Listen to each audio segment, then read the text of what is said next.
I've got a good one planned for today. We're going to be discussing how to detect a bite to hopefully catch you some more fish in this brand new 2026 year. Well, stay tuned and find out here on this episode of That Fishing Podcast. This is Steve Rogers with Steve Rogers Outdoors, and you're listening to That Fishing Podcast. Sit back and enjoy.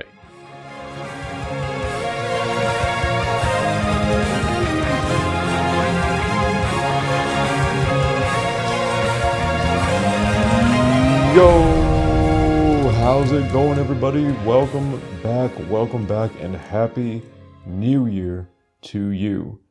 Sayonara 2025 and hello, brand new year 2026. If you haven't heard it already, guess what? This year is going to be your year. I'm talking about more fish, more adventures, more things, more goodness, more trips, more fishing, all the things.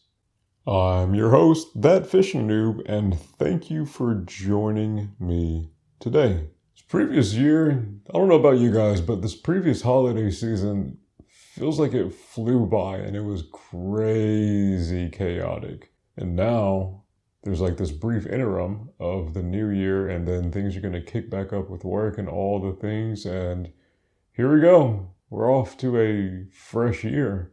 Well, ladies and gentlemen, if you clicked on this one, then yes, this podcast episode is going to be geared more towards the newer angler. Maybe you're starting to fish this year. Maybe you've just now embarked on this thing called fishing, and maybe you want to go target bass, maybe catfish, maybe some crappie, bluegill.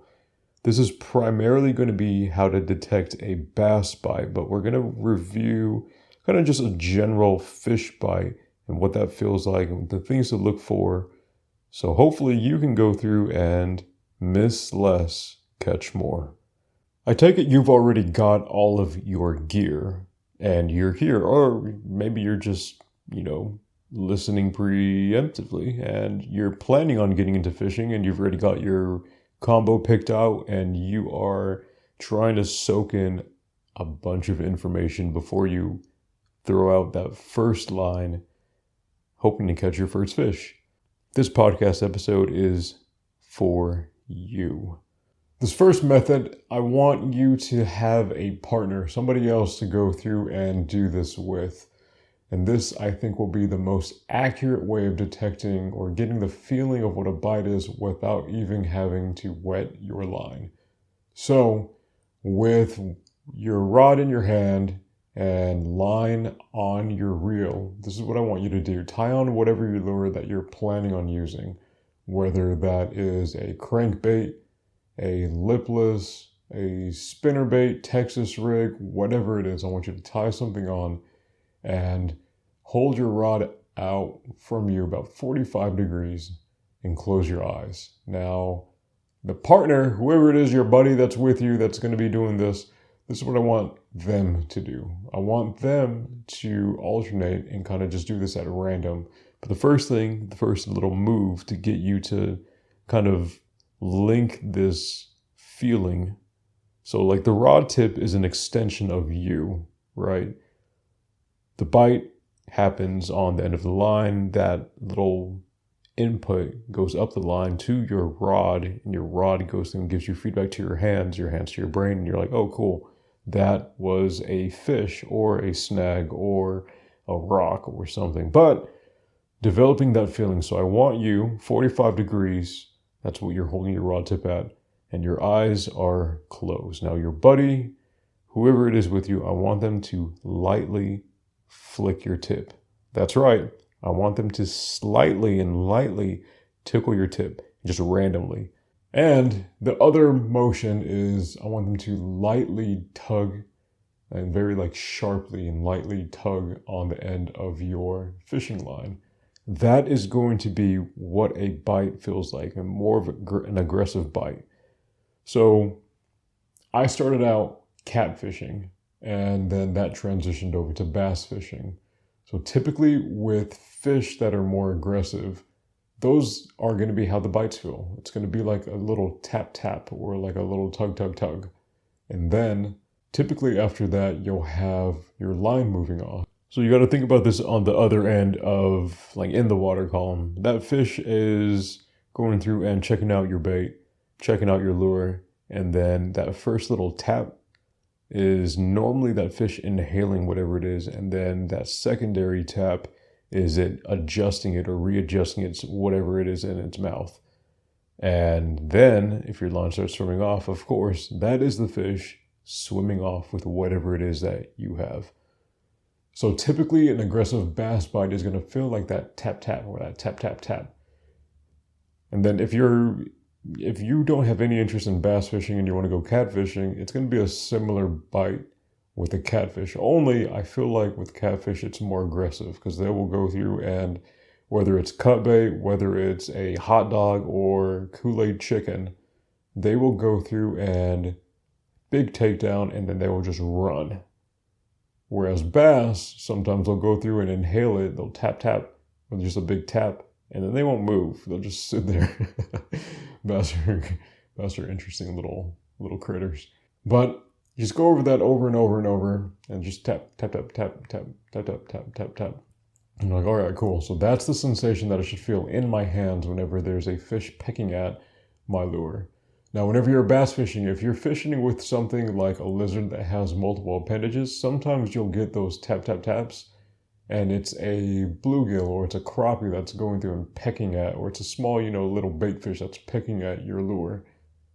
So one thing that I learned early, and a little backtrack. So I first started bass fishing with a bunch of hard plastics with treble hooks. The thing that I found out really quick is treble hooks go through and catch everything. And I'm talking about stumps, trees, rocks, random things that are down underneath the column that I can't see that lead to a snag. So I say that to say this, hook sets are free. And I'd rather you go through and set the hook on something that you think is a bite and have it not be a bite than go through and question it and then miss a fish. So those treble hook applications you got to be more careful with because they will go through and get stuck into all sorts of things. But if you're fishing soft plastics, especially a weedless soft plastic, go ahead and set the hook. If you feel something that feels like a bite, set the hook. If you're kind of hesitant on that, check it a little bit. Go through and twitch your rod just a little bit. See if there's a weight on the end of the line. And then watch your line. If it starts swimming off, that's a great indicator that, guess what? There's a fish on the other end of your line. Now, quick overview for different fishing applications because the bite is going to be different based off of what you're throwing. So I'll go kind of bottom contact, middle of the water column, and then top water. So bottom contact things are going to be like a jig, a Texas rig, a Ned, things like that. So with those bites, normally on a slack line, you should be fishing with fluorocarbon. Those bites are going to be like that tap tap, and it's going to be on that pause. So if you're fishing on the bottom, the biggest thing is keep your lure on the bottom. If that's what you're trying to target, fish on the bottom, then make sure you stay on the bottom, stay in contact with the bottom. But it's one of those, you're just, micro pops, little twitches, little drags.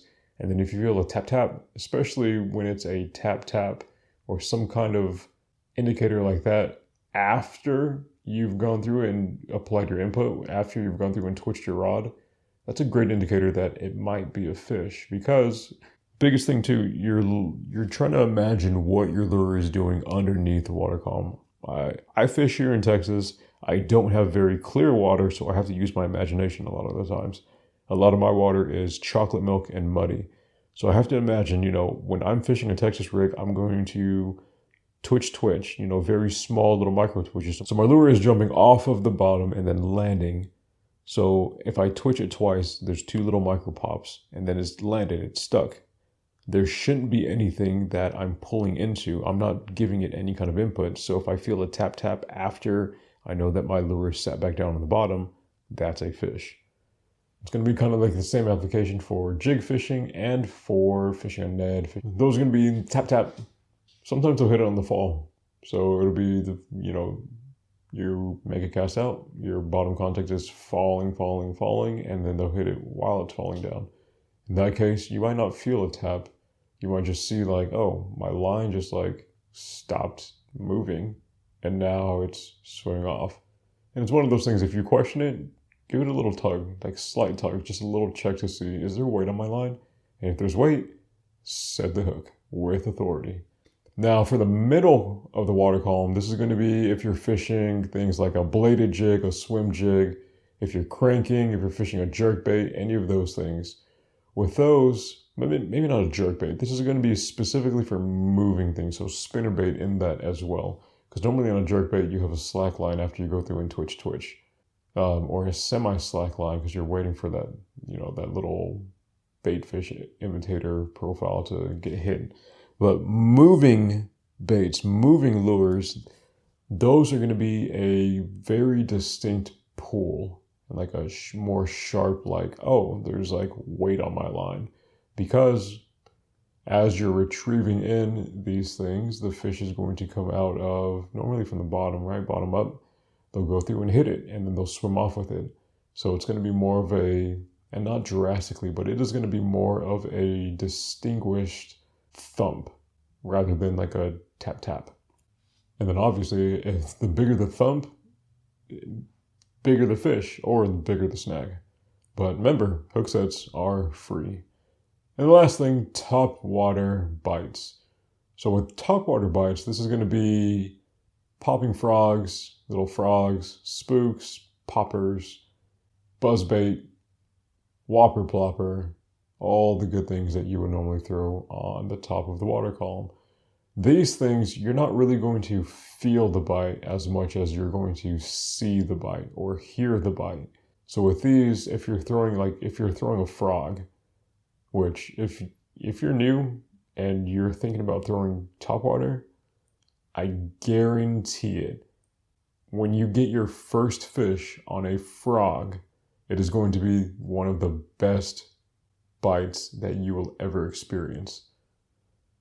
But with that, so if you're throwing a frog out in the muck, you're going to hear the bite more than you're going to feel the bite.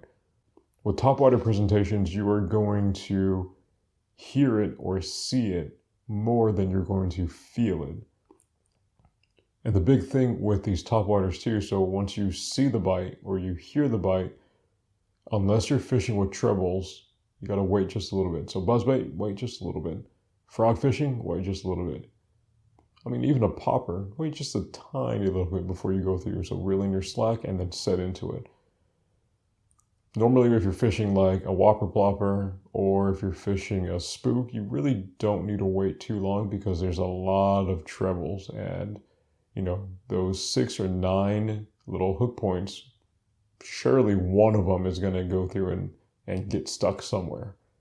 But I commend you if you are starting this journey called fishing, especially if you are going after these green little critters. That is primarily what I target right now, either on my leisure time or for tournaments. Good old catch and release, largemouth bass.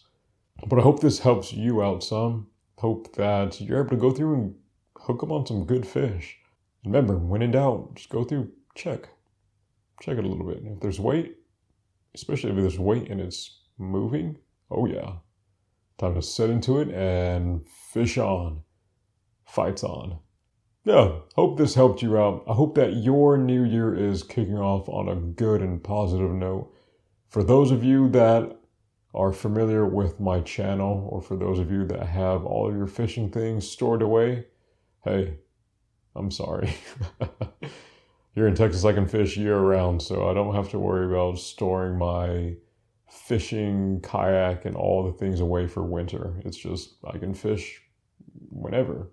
Like right now, it's like 82 degrees, which is, it's great, but then it's not. Sometimes I want it to be a little bit colder, but hey, it's all good and God is good. But that'll be it for this one. Thank you guys for listening. Make sure to leave a comment, rate the show, share it, or just stream it while you're going to sleep and have me rambling in your ear, and hopefully it helps you to go to sleep. But appreciate it. Also, if you're not familiar with my channel, I have a YouTube channel called That Fishing Noob. Swing over there and check it out. Also, I'd appreciate it. And with that, I hope that you guys are able to go fishing, and if you are fishing, I hope that you're able to catch a big one. I'll catch you on the next one. Tight lines, and God bless.